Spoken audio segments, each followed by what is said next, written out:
Hi, in this video I am going to discuss about the PowerPC architecture. IBM first introduced the Power architecture in early 1990. Power means performance optimization with enhanced RISC.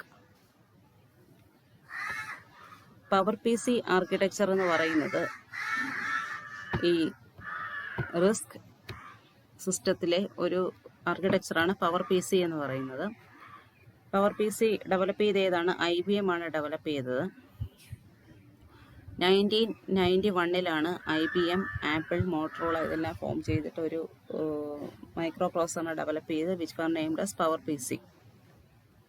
പിന്നീട് PowerPCയുടെ പല വേർഷൻസും വന്നിട്ടുണ്ട്. അതൊക്കെയാണ് ഈ കൊടുത്തേക്കുന്നത്. Okay, ഇതൊക്കെ just theory മാത്രമാണ്. So let's discuss about the features of PowerPC architecture. First, memory. Like all architectures, this also byte addressing. Memory consists of 8-bit bytes. It supports half word. Half word means 2 consecutive bytes form a half word, 4 bytes form a word, 8 bytes form double word, 16 bytes form quad word. ഇത്രയും കാര്യങ്ങൾ മെമ്മറിയിൽ support ചെയ്യുന്നുണ്ട്. Next എന്ന് പറയുന്നത് it supports virtual memory concept.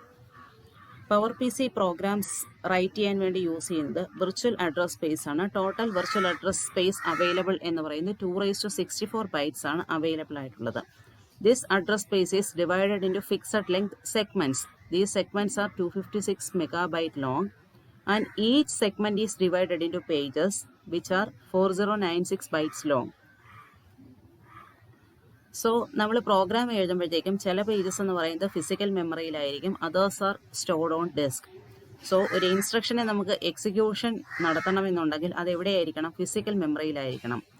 When an instruction is executed, the hardware and operating system make sure that the needed page is loaded in to physical memory.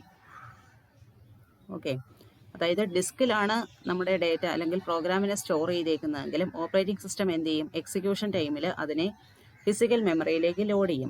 Load ചെയ്യുമ്പോഴത്തേക്കെന്ന് പറഞ്ഞാൽ അവിടെ, അതായത് ഡിസ്കിൽ കിടക്കുമ്പോൾ ഉള്ള ലോജിക്കൽ അഡ്രസ് എന്ന് പറയുന്നത് ഡിഫറെൻ്റ് ആണ്. ഇവിടെ മെയിൻ മെമ്മറിയിലേക്ക് എടുക്കുമ്പോഴത്തേക്കും ആ അഡ്രസ്സ് എന്ന് പറയുന്നത് ഡിഫറെൻ്റ് ആണ്. സോ അഡ്രസ് ട്രാൻസ്ലേഷന് വേണ്ടി ഒരു മെമ്മറി മാനേജ്മെൻറ്റ് യൂണിറ്റും ആവശ്യമുണ്ട്. സോ വെർച്വൽ മെമ്മറി കോൺസെപ്റ്റിൽ എന്തൊക്കെയാണ് വരുന്നത്? സെഗ്മെൻറ്റ്സ് വരുന്നുണ്ട്, പേജസ് വരുന്നുണ്ട്, മെമ്മറി മാനേജ്മെൻറ്റ് യൂണിറ്റിൻ്റെ ഫംഗ്ഷൻ വരുന്നുണ്ട്. ഇത്രയാണ് PowerPCയുടെ memory. Then second one is registers. There are 32 general purpose registers designated as GPR0 to GPR31. ഇതെന്ന് പറയുന്നത് 64 ബിറ്റ് രജിസ്റ്റേഴ്സ് ആണ്. എന്നാൽ ഇതിനെ നമുക്ക് സബ് പാർട്ടായിട്ട് അല്ലെങ്കിൽ സബ്സെറ്റ് ആയിട്ട് 32 ബിറ്റായിട്ട് വേണമെങ്കിലും യൂസ് ചെയ്യാം. ഇനി ഈ ജനറൽ പർപ്പസ് രജിസ്റ്റേഴ്സ് എന്തിനു വേണ്ടിയാണ് യൂസ് ചെയ്യുന്നത്? ഇൻറ്റിജർ ഡേറ്റ മാനിപ്പുലേഷന് വേണ്ടി, പിന്നെ സ്റ്റോറേജ് എന്ന് പറയുന്ന പർപ്പസിന് വേണ്ടിയാണ് യൂസ് ചെയ്യുന്നത്. നെക്സ്റ്റ് എന്ന് പറഞ്ഞാൽ ഫ്ലോട്ടിംഗ് പോയിന്റ് കമ്പ്യൂട്ടേഷൻ പെർഫോം ചെയ്യാൻ വേണ്ടി ഒരു ഫ്ലോട്ടിംഗ് പോയിന്റ് യൂണിറ്റ് ഉണ്ട്. ആ ഫ്ലോട്ടിംഗ് പോയിന്റ് യൂണിറ്റ് എന്ന് പറയുന്നതിൽ എന്തുണ്ട്? 32 64 ബിറ്റ് ഫ്ലോട്ടിംഗ് പോയിന്റ് രജിസ്റ്റേഴ്സ് ഉണ്ട്. അതും 32 ജനറൽ പർപ്പസ് രജിസ്റ്റേഴ്സും 32 ആണ്. ഫ്ലോട്ടിംഗ് പോയിന്റ് യൂണിറ്റിന് വേണ്ടിയുള്ള രജിസ്റ്റേഴ്സും എത്രയാണ്? 32 ആണ്. നെക്സ്റ്റ് എന്ന് പറയുന്നത് സ്റ്റാറ്റസ് ആൻഡ് കൺട്രോൾ രജിസ്റ്റേഴ്സ് ഉണ്ട്. ഇനി ഇതല്ലാതെ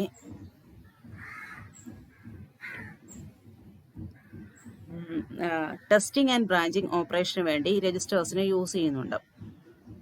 ടെസ്റ്റിംഗ് ആൻഡ് ബ്രാഞ്ചിങ്ങിന് വേണ്ടി രജിസ്റ്റേഴ്സിനെ യൂസ് ചെയ്യുന്നുണ്ട്. പിന്നുള്ളതെന്ന് പറഞ്ഞാൽ അതായത് ഈ രജിസ്റ്ററിനെ തന്നെ നമുക്ക് 8 4-ബിറ്റ് സബ് ഫീൽഡ് ആയിട്ട് ഡിവൈഡ് ചെയ്തിട്ടുണ്ട്. അതിനെ നെയിം ചെയ്തേക്കുന്നത് CR0 to CR7. പിന്നുള്ള രജിസ്റ്റേഴ്സ് എന്ന് പറഞ്ഞാൽ ലിങ്ക് രജിസ്റ്റർ ഉണ്ട്, കൗണ്ട് രജിസ്റ്റേഴ്സ് ഉണ്ട്, മെഷീൻ സ്റ്റാറ്റസ് രജിസ്റ്റേഴ്സ് ഉണ്ട്. ഇതിൽ ലിങ്ക് രജിസ്റ്ററും കൗണ്ട് രജിസ്റ്ററും, അതായത് LR ആൻഡ് CR യൂസ് ചെയ്യുന്നത് ബ്രാഞ്ച് ഇൻസ്ട്രക്ഷനിലാണ് യൂസ് ചെയ്യുന്നത്. ദെൻ മെഷീൻ സ്റ്റാറ്റസ് രജിസ്റ്റേഴ്സും കൺട്രോൾ ആൻഡ് സ്റ്റാറ്റസ് രജിസ്റ്റേഴ്സും എന്ന് പറയുന്നത് ഡിപ്പെൻഡൻറ്റ് രജിസ്റ്റേഴ്സ് എന്നാണ് പറയുന്നത്. അതായത് പല ഇംപ്ലിമെൻറ്റേഷനിലും ഡിപ്പെൻഡ് ചെയ്താണ് ഈ രജിസ്റ്റേഴ്സിനെ യൂസ് ചെയ്യുന്നത്. ഓക്കെ, അപ്പോൾ രജിസ്റ്റേഴ്സിൽ എന്തൊക്കെയാണുള്ളത്? 32 ജനറൽ പർപ്പസ് രജിസ്റ്റേഴ്സ് ഉണ്ട്. അതിനെ നെയിം ചെയ്തേക്കുന്നത് അറിയാം, GPR0 to GPR31 എന്ന് പറഞ്ഞാണ് ഡെസിഗ്നേറ്റ് ചെയ്തേക്കുന്നത്. ഇതൊക്കെ 64 ബിറ്റ് ആണ്, എന്നാൽ 32 ബിറ്റ് സബ്സെറ്റ് ആയിട്ടും യൂസ് ചെയ്യുന്നുണ്ട്. നെക്സ്റ്റ് എന്ന് പറയുന്നത് ഫ്ലോട്ടിംഗ് പോയിന്റ് യൂണിറ്റിനെ സപ്പോർട്ട് ചെയ്യുന്ന 32 64 bit floating point registers, then status and control registers, then ബ്രാഞ്ചിങ് ആൻഡ് ടെസ്റ്റിങ്ങിന് വേണ്ടി യൂസ് ചെയ്യുന്ന ഒരു 32 കണ്ടീഷൻ രജിസ്റ്റേഴ്സ് ഉണ്ട്. ആ രജിസ്റ്റേഴ്സിനെ എന്താണ് 8 4-bit ഫീൽഡായിട്ട് ഡിവൈഡ് ചെയ്തിട്ടുണ്ട്. It named as CR0 to CR7. പിന്നെ നെക്സ്റ്റ് ഉള്ളത് link registers, count registers and machine status registers. ഇത്രയാണ് രജിസ്റ്റേഴ്സിലുള്ളത്. Next is data format. Like all architectures it support integers, negative values and characters. Then big endian and little endian byte ordering. Then next is floating point data format, that are single precision and double precision. These are already discussed. Next is instruction format. There are 7 basic instruction format is available in PowerPC. All are 32-bit long because it is fixed instruction format. ഇതിലെന്ന് പറഞ്ഞാൽ അതായത് ഈ 32-bit instruction ഫോർമാറ്റിൽ നമ്മുടെ first 6 bit എന്ന് പറയുന്നത് ഓപ്പ് കോഡിനെയാണ് specify ചെയ്യുന്നത്. First 6 bit എന്ന് പറയുന്നത് ഓപ്പ് കോഡിനെയാണ്. എന്നാൽ ചില ഇൻസ്ട്രക്ഷൻ ഫോർമാറ്റിൽ എക്സ്റ്റെൻഡഡ് ഓപ്പ് കോഡ് ഫീൽഡാണുള്ളത്, അതായത് കൂടുതൽ ബിറ്റ്സ് യൂസ് ചെയ്യുന്നുണ്ട്.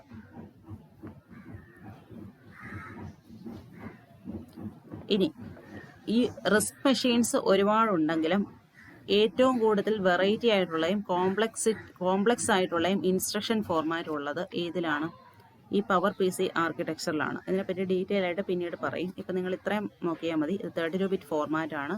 പക്ഷെ എന്താണുള്ളത് 7 ബേസിക് ഇൻസ്ട്രക്ഷൻ ഫോർമാറ്റ് ഉണ്ട്. Then next is addressing modes. Addressing modes, like all architectures, the operand may be specified as a part of instruction, then its immediate mode, or it may be in register, then it is register direct mode. Then load and store operation uses any one of the following, like register indirect with indexed, register indirect with immediate indexed. Then next എന്ന് പറഞ്ഞാൽ ഏതാണ്? Branch instruction. Branch instructions use ചെയ്യുന്ന addressing modes എന്ന് പറയുന്നത് absolute, relative, then link register, count register.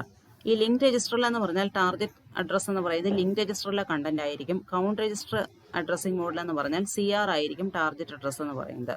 ബാക്കി നമുക്ക് absolute എന്ന് പറയുമ്പോഴത്തേക്ക് അറിയാം ആക്ച്വൽ അഡ്രസ്സ് ഏതാണോ അത് തന്നെയാണ് ടാർഗറ്റ് അഡ്രസ്. റിലേറ്റീവ് അഡ്രസ്സിംഗ് മോഡാണെന്നുണ്ടെങ്കിൽ ടാർഗറ്റ് അഡ്രസ്സ് എന്ന് പറയുന്നത് കറണ്ട് ഇൻസ്ട്രക്ഷൻ്റെ അഡ്രസ്സ് ഏതാണോ അത് പ്ലസ് ഡിസ്പ്ലേസ്മെൻ്റ് ആണ്. ഡിസ്പ്ലേസ്മെൻ്റ് എന്ന് പറയുന്നത് നമ്മൾ കാൽക്കുലേറ്റ് ചെയ്യുവാണ് ചെയ്യുന്നത്. ഓക്കെ, അപ്പോൾ ഈ അഡ്രസ്സിംഗ് മോഡ്സ് കഴിഞ്ഞു. Next is instruction set. PowerPC architecture has approximately 200 machine instruction. Actually ഇതിലെ ഇൻസ്ട്രക്ഷൻസ് എന്ന് പറയുന്നതും കോംപ്ലക്സ് ആണ്, നോർമലായിട്ടുള്ള ഏതൊരു റിസ്ക് മെഷീനെയും കമ്പയർ ചെയ്യുമ്പോഴത്തേക്കും. Okay, for example load and store instructions may be automatically update the index register to contain just computer target address. അതായത് ഇതിലെ ഇൻസ്ട്രക്ഷൻ്റെ property complex ആണെന്ന് പറഞ്ഞാൽ ഫ്ലോട്ടിംഗ് പോയിന്റ് വാല്യൂ, അതായത് മൾട്ടിപ്ലൈ ആൻഡ് ആഡ് എന്ന് പറയുന്ന ഇൻസ്ട്രക്ഷൻ എടുക്കുമ്പോഴത്തേക്കും 3 ഇൻപുട്ട് ഓപ്പറാൻഡിനെ എടുക്കേണ്ടി വരും. അതുപോലെ ലോഡ് ആൻഡ് സ്റ്റോർ ഇൻസ്ട്രക്ഷന് വേണ്ടിയും എന്ത് ചെയ്യണം? ഇൻഡെക്സ് രജിസ്റ്ററിനെ അപ്ഡേറ്റ് ചെയ്യുന്ന രീതിക്കാണ് ഇതിൻ്റെ ഇൻസ്ട്രക്ഷൻ യൂസ് ചെയ്തേക്കുന്നത്. പിന്നെ നെക്സ്റ്റ് എന്ന് പറയുന്നത് ഇത് എന്താണ്? പൈപ്പ് ലൈനിങ്ങിനെ സപ്പോർട്ട് ചെയ്യുന്നുണ്ട്. പൈപ്പ് ലൈനിങ് എന്ന് പറഞ്ഞാൽ അറിയാം, ഏതെങ്കിലും ഒരു പർട്ടിക്കുലർ ഇൻസ്ട്രക്ഷനെ എക്സിക്യൂട്ട് ചെയ്യുമ്പോൾ തന്നെ അടുത്ത ഇൻസ്ട്രക്ഷനെ എന്ത് ചെയ്യും? ഫെച്ച് ചെയ്ത് ഡീകോഡ് ചെയ്ത് വെക്കും. അതാണ് പൈപ്പ് ലൈനിങ്, അത് സപ്പോർട്ട് ചെയ്യുന്നുണ്ട്. പിന്നെന്ന് പറഞ്ഞാൽ എന്താണ്? ബ്രാഞ്ചിങ് ഇൻസ്ട്രക്ഷൻ, ബ്രാഞ്ചിങ് സപ്പോർട്ട് ചെയ്യുന്നുണ്ട്. ബ്രാഞ്ച് ഇൻസ്ട്രക്ഷൻസിനെയും സപ്പോർട്ട് ചെയ്യുന്നുണ്ട്.